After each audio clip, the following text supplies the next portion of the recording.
Salut et bienvenue dans TT Preview, votre pastille quotidienne par l'équipe de The Trick Play Podcast. Présentation des équipes, infos, effectifs, calendrier et pronostics. On peut le dire, we're back!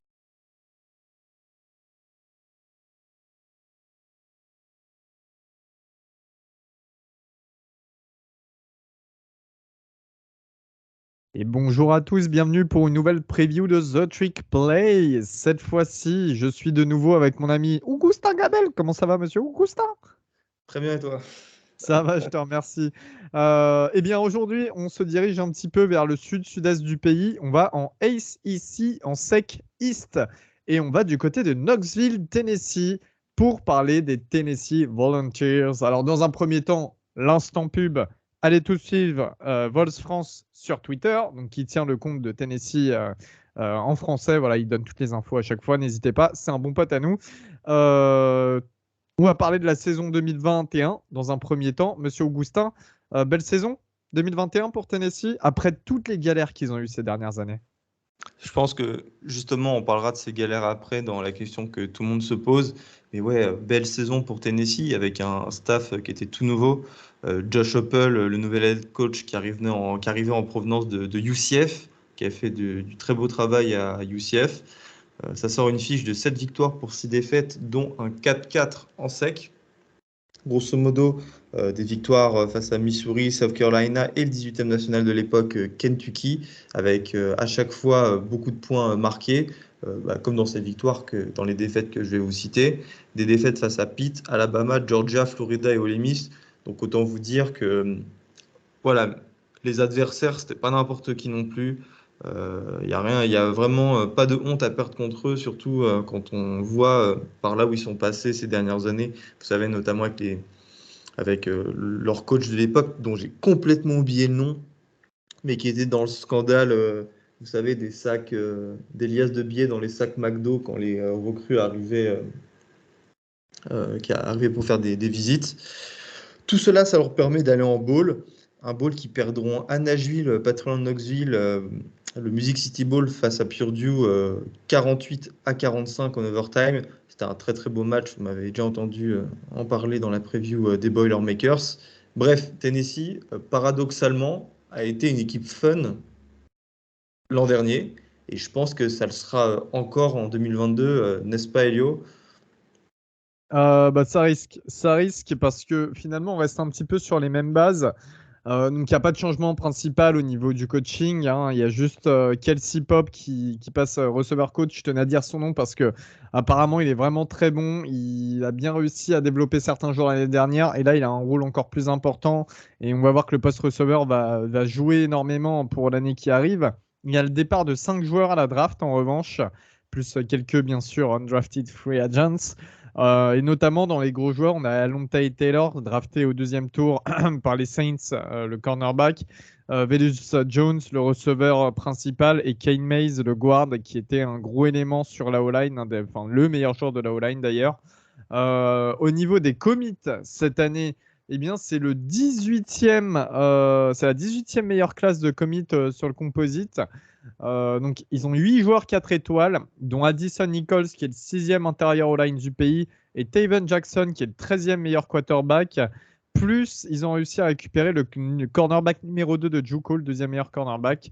Voilà, c'est un recrutement qui se situe principalement dans le sud-est du pays, un petit peu là où se passe la ICC, bien évidemment. Et surtout, ils ont beaucoup visé la Géorgie, ce que je trouve très intelligent de leur part, parce que souvent en Géorgie, on sait que c'est Georgia qui rafle le plus, de temps en temps un petit peu Alabama. Et derrière, il reste quand même des bons joueurs intéressants. Tennessee s'en charge, donc très très bien. Il y a eu des transferts assez intéressants des deux côtés, Gus. Ouais, parce que évidemment, la classe de recrutement est plutôt bonne après ces années compliquées. Mais il faut se rappeler que Tennessee faisait des classes de recrutement top 10 2016, 2017, 2000, 2018. Ça sortait des 5 étoiles tous les ans. Là, sur le portail de transfert, ils ont dû forcément aller chercher un petit peu plus de joueurs pour compléter leur effectif qui, mine de rien, manquait de joueurs sous bourse, hein, parce qu'il y a eu tous ces transferts, vous savez, à notamment à Oklahoma, avec Vania Morris, avec Gray à North Carolina. Donc voilà, une activité importante sur le portail des transferts, avec notamment l'arrivée du receveur de USC et qui était à Texas avant USC, Broom McCoy, qui est un ancien 5 étoiles et 9e joueur national en 2019, plus 6 autres joueurs issus de gros programmes, dont un DB dont j'ai oublié le nom, qui était 4 étoiles à Ohio State. Au niveau des départs, il y a notamment le quarterback Harrison Bailey, qui est parti à UNLV, l'université à Las Vegas, et qui était le 3e quarterback pro style en 2020. S'il est parti, Elio, c'est parce que le quarterback titulaire, c'est une autre personne, un ancien transfert aussi pour le coup. Ah bah là, ouais, je te le fais pas dire. Alors on va s'orienter vers la saison 2022 et donc parler de l'attaque et de ce quarterback. Déjà, en attaque, il y a 8 starters de retour sur 11, donc c'est assez énorme. On aura encore une attaque fun à regarder qui va encore marquer plein de points avec, en figure de proue, Hendon Hooker, l'ancien transfuge de Virginia Tech, qui était le 11e du Alfred en 2017, ancien 4 étoiles, hein. Cette année, il a lancé 2021, il a lancé 3 milliards, 31 touchdowns, 3 interceptions. Il a couru pour 620 yards et 5 touchdowns. Il est sur la Iceman Watchlist, il me semble d'ailleurs, cette année, si je dis pas de bêtises. L'année dernière, d'ailleurs, je trouve que ça jouait vraiment entre lui et Matt Corral pour être second team All ACC. Alors, on sait que la first team, c'était Bryce Young, le quarterback d'Alabama qui était. Mais Matt Corral a été élu pour la second team. Mais voilà, c'était pas loin avec Hendon Hooker. T'en Saison penses quoi? exceptionnelle. Est-ce que tu penses qu'il peut être un de ces grands quarterbacks de l'année 2022? Parce qu'il y a beaucoup de gens qui sont très optimistes à son sujet, hein, parce qu'il réunit un petit peu tout ce qu'on aime aujourd'hui chez les quarterbacks, notamment au college football. Il a un bras canon et il court bien. Bah, le match face à Purdue, le Music City Bowl, l'a très bien montré. Toi, t'en penses quoi? Moi, je pense qu'il peut s'imposer comme tu sais, un des quarterbacks qui sort tous les week-ends une grosse performance, quoi. Au moins Et bah, statistique. alors, je le pense sincèrement, ouais. Je le pense sincèrement parce que déjà, en tant que receveur, il aura le super senior Cedric Tillman qui a qui a catché plus de milliards l'année dernière et 12 touchdowns. Il est de retour. On sait qu'il y a Velus Jones et je ne sais plus comment il s'appelle l'autre receveur. Les receveurs numéro 2 et 3 sont partis, mais ils vont être bien remplacés par des joueurs qui ont eu aussi pas mal de temps de jeu. C'est Hyatt et Callaway. Donc, il a déjà une bonne escouade de receveurs, dont un qui est très très bon. Il a une O-line qui aura 4 starters de retour, mais qui va devoir quand même step up. Il a pris 41, enfin, la O-line en tout cas a laissé 41 sacs en 2021. C'est la pire stat en ACC. Sauf que ce qui était dit, et ce qui est intéressant aussi à voir, c'est que Hooker, malgré ça, en ayant une pression constante sur lui, le mec, il a quand même réussi à courir beaucoup de yards. Il a quand même réussi à lancer 31 touchdowns et seulement, surtout sous pression, seulement 3 interceptions. Donc voilà, avec des mecs qui Faut ont de dire qu'il était l'expérience. habitué à Virginia Tech. Bah oui, exact. Oui, c'est vrai. Mais tu vois, du coup, avec des mecs qui ont de l'expérience sur la O-line, même s'ils n'ont pas été bons, il y a toujours une expérience supplémentaire avec une saison de plus Ouais, et des l'expérience starters de collective, la retour. fameuse expérience collective. C'est ça, voilà. Donc il y a toutes les possibilités. Et puis il va pouvoir souffler aussi de temps en temps parce qu'il a un bon corps de running back avec le junior Jabari Smalls qui a couru pour 800 yards et 9 touchdowns l'année dernière et qui a été aidé d'ailleurs par Evans et Wright, hein, deux autres running backs qui étaient à milliard de 2 et 10 touchdowns. Donc voilà, je pense qu'il a toutes les capacités à faire encore une meilleure saison presque. Et il a un très bon coach offensif. Tout est tourné autour de lui. Ouais, exactement. Il a un très bon coach offensif. Enfin, tout va pour être ensemble, quoi. Après, encore une fois, Tennessee, le problème de l'année dernière se repose cette année et je pense que c'est la défense, Gus. Alors, une défense en 4-3 euh, je pense qu'on peut caractériser de la manière suivante. L'épicentre de cette défense sera les linebackers. Et la difficulté, je te laisserai en parler, Elio, sera la secondary. Il y a notamment deux linebackers qui sont très bons. Jeremy Banks, qui est un ancien running back et qui a sorti 128 plaquages l'an dernier, 5,5 sacs et 4 passes deflection. La stat de 128 plaquages, il faudra les vérifier, mais ça ne m'étonnerait pas qu'il soit dans le top 5 des meilleurs plaqueurs du pays, hein. Parce que Il y a 128 et des en plus chances, ouais, il y a des chances. en sec, c'est beaucoup. Aaron Beasley, 44 plaquages et 1,5 sacs. Donc voilà, je pense que cette défense va tourner autour de ces deux joueurs. Mais comme je viens de le dire avant, la secondary va être affectée par le départ de deux leaders qui avaient même en plus déjà du mal l'an dernier, Elio. Ouais, tout à fait. Theo Jackson, le safety, et Alan Taylor, le cornerback, donc, qui ont été draftés cette année. L'équipe, déjà, l'année dernière, a Attends, encaissé. attends, attends, attends, attends. Il a été drafté où déjà, Lante Taylor? Chez les Atlanta Falcons. Bref. Non, non, non, non, non, répète, Non, redis. il a été drafté au deuxième tour chez les Saints. Ah, Et au d'ailleurs, combienième? tu Attends, vois, au non, combienième tour? deuxième tour. Non, mais tu vois, Deuxième? d'ailleurs, ça met bien en perspective le fait que Deuxième? que j'ai bien ragé qu'on draft ce mec au deuxième tour parce que les stats là que je vais t'annoncer mettent carrément en relief ma pensée.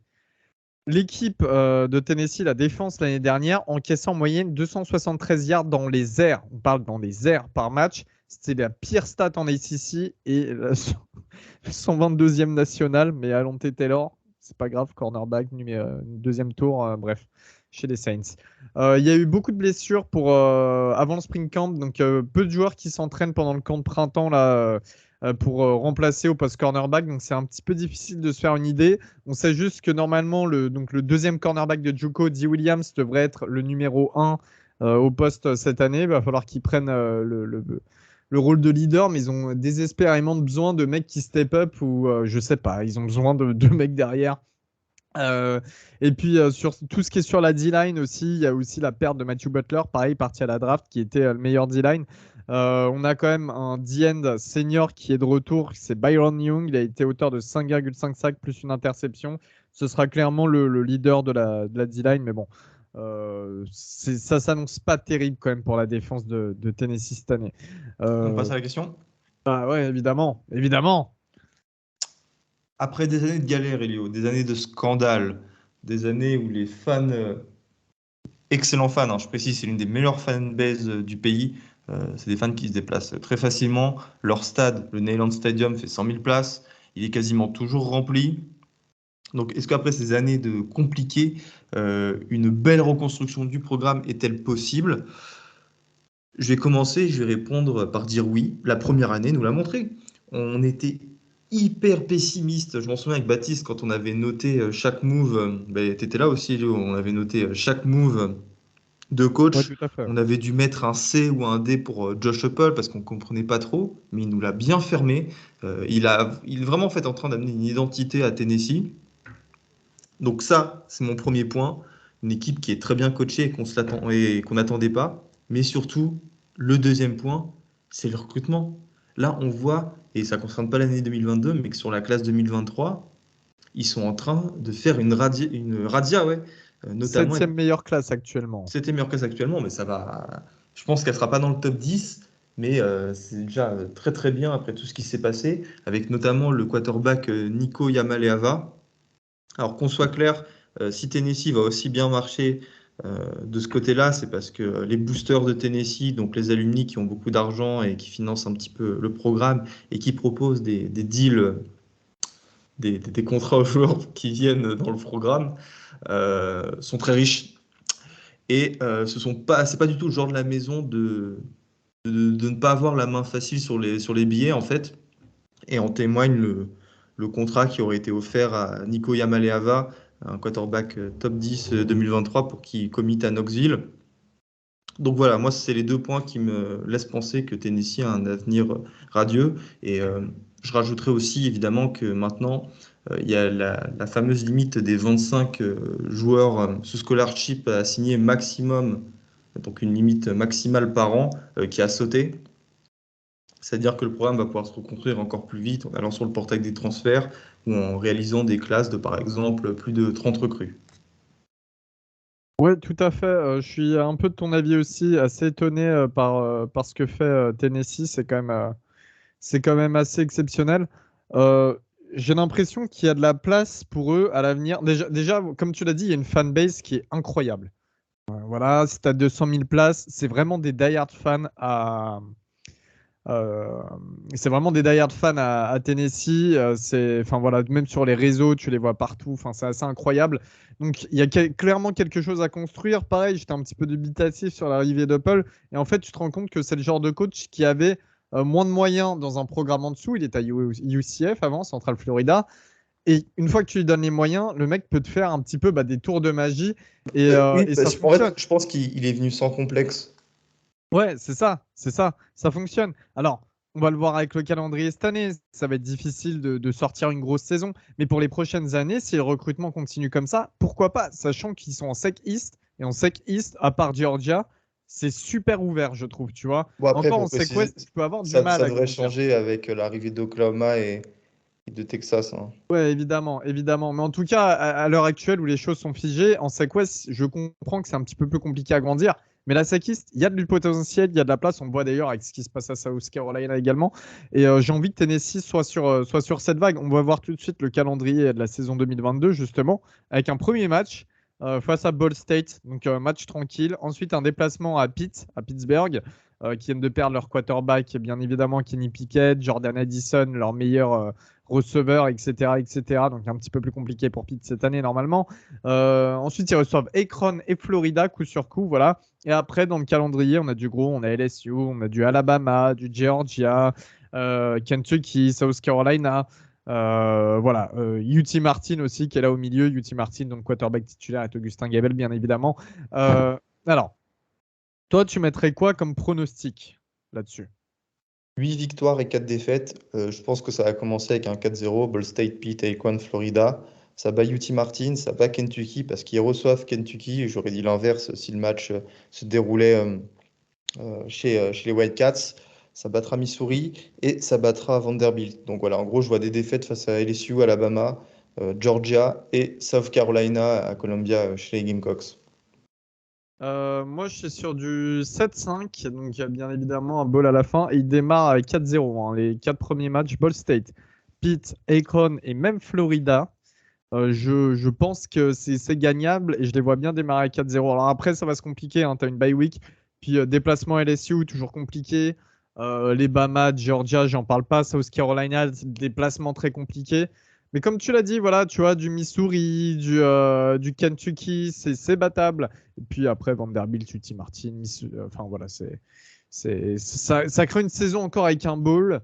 Et cette fois-ci, le bowl, il faudra le gagner, ce qui donnera un titre supplémentaire. Mais je pense qu'en tout cas, l'avenir se profile plutôt bien pour Tennessee et il faut surfer sur cette vague. Il faut être heureux de ce qui se passe là-bas, alors qu'on sait que le programme allait couler, mais totalement, quoi. Juste, sur ce, bah, je te dis à la prochaine, mon vieux. Il faudra compter sur eux. À la prochaine, Elio. Allez, et salut tout le monde. Merci de nous avoir écoutés.